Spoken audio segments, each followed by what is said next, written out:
A spur gear is a type of gear that is used to transmit rotational power between parallel shafts.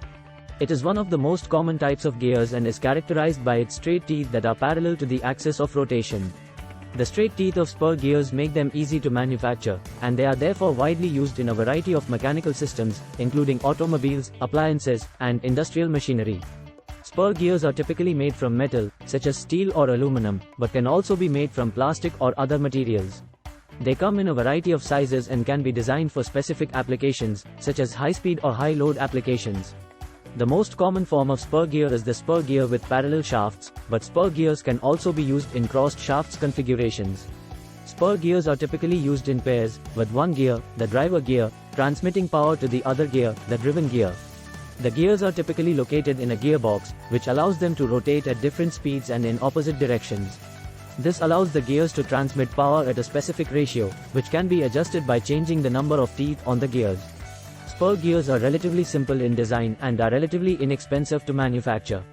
They are also relatively quiet and efficient in operation. However, they have some limitations, such as the potential for increased wear and noise as the gears age.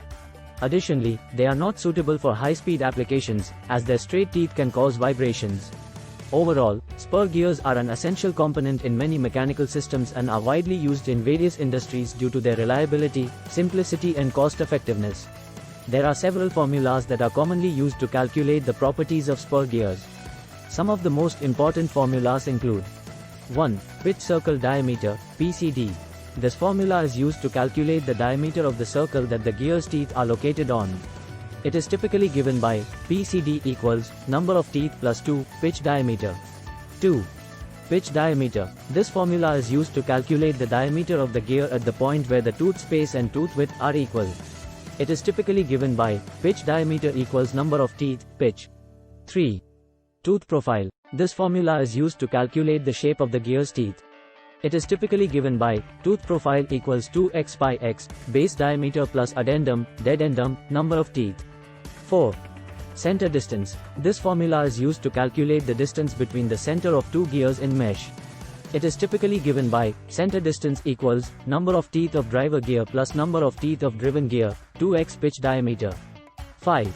Velocity ratio. This formula is used to calculate the ratio of the input speed to the output speed of the gear. It is typically given by velocity ratio equals number of teeth on driver gear, number of teeth on driven gear. 6. Gear ratio. This formula is used to calculate the ratio of the output torque to the input torque. It is typically given by gear ratio equals number of teeth on driven gear, number of teeth on driver gear. 7. Load carrying capacity. This formula is used to calculate the maximum load that the gear can carry without failure. It is typically given by load carrying capacity equals yielding stress x contact area, factor of safety. These formulas are just a basic reference. Other factors such as material properties, manufacturing tolerances and environmental conditions may affect the final results.